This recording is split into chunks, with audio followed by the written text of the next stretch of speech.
Bienvenidos, bienvenidas. Una charla más de Astrea Consultores y Asesores Legales y Económicos. El día de hoy vamos a hablar de los testamentos. ¿Cómo dejar en orden tu legado? ¿Qué es un testamento?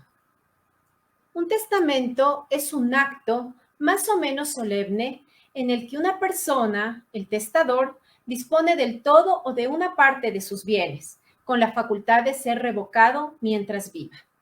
Es una herramienta para garantizar que se cumpla su última voluntad. ¿Cuáles son los elementos del testamento? Es un acto jurídico porque se lo hace frente a notario público.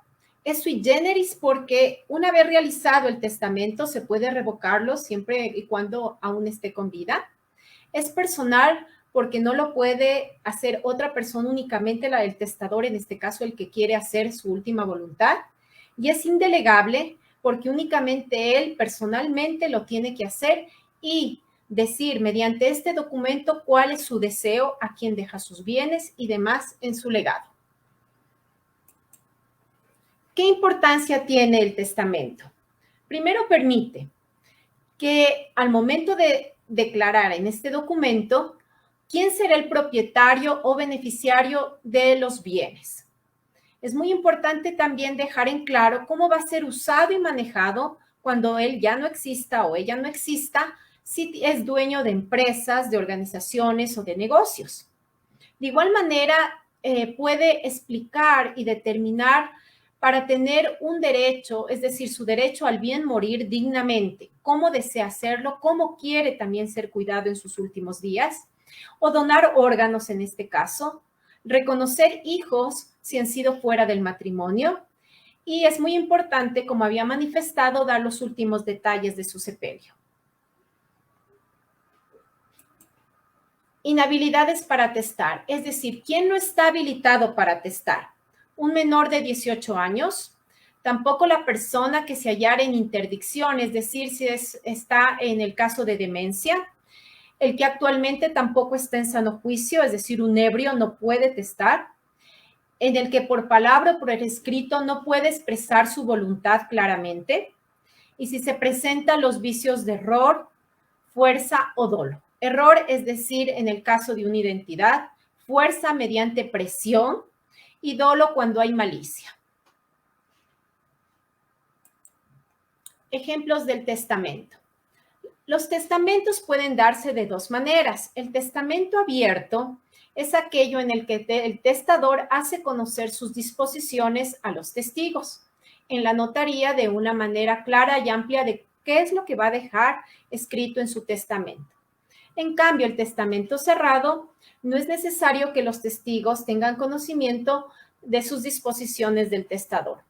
¿Por qué es importante finalmente realizar este documento frente a un notario? Porque va a dejar en claro la forma en cómo quieren que sean manejados sus bienes y otros detalles. Voy a comentarles dos casos del cual conocí. El primero realizó el testamento. Eran 4 hijos. Lo que quería en este caso es dejar a cada uno de sus hijos 4 casas y también quería dividir una parte de todos sus ahorros a los 4 hijos de forma igual. Incluso pequeños detalles como son algunas piezas en cuestión de cerámica y cosas valiosas de su casa, de igual manera los podía detallar a cada uno de los hijos qué era lo que quería que reciban. Al momento que el testador falleció, no hubo ningún conflicto. Cada uno recibió sus bienes de la manera ordenada, es decir, las 4 casas. De igual manera se repartieron el dinero de la forma como les correspondía y de esta manera no hubo un conflicto posterior. Fue el caso justamente que hizo su testamento a tiempo en un notario. Los testigos fueron los mismos hijos. En cambio, la persona que no dejó su testamento, que partió sin dejar este documento, pues al momento de fallecer tenía de conocimiento su esposa y sus 2 hijas, que eran las únicas herederas. Sin embargo, se enteraron al momento que estaban en pleno sepelio que habían otros herederos de por medio.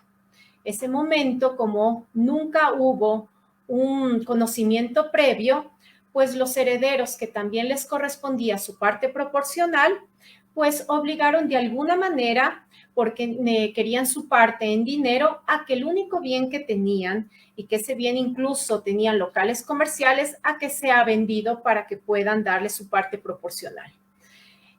La familia, obviamente desgastada en esos momentos de dolor, pues lo único que quiere es no tener problemas. Y lo que hicieron finalmente fue vender el bien y repartirle la parte que les correspondía a cada hijo de manera igual. Sin embargo, lo que ellos tenían que haber hecho es, si lo iban a vender el bien, únicamente tenían que repartir las mejoras a los últimos herederos, porque el bien que habían obtenido lo habían hecho antes incluso del nacimiento de los herederos que eran desconocidos. Por lo que eso es importante que sea asesorado cuando existe este tipo de conflictos y nuevos herederos aparecen. Si no hay este documento, lo importante es acercarte a un abogado, consultar el caso y ver qué opciones se puede realizar y qué parte proporcional les corresponde. Es decir, en este caso únicamente correspondía a las mejoras. Esta ha sido la charla del día de hoy. No duden en escribirnos si desean hablar sobre algún tipo de tema para ampliarlo. Estamos abiertos. Nos conocen ya en Facebook, en Instagram y en Twitter. Somos Astrea Consultores y Asesores Legales y Económicos. Terminando con nuestra charla, siempre nuestro punto jocoso, pues les deseo una linda noche y nos vemos el próximo lunes. Gracias.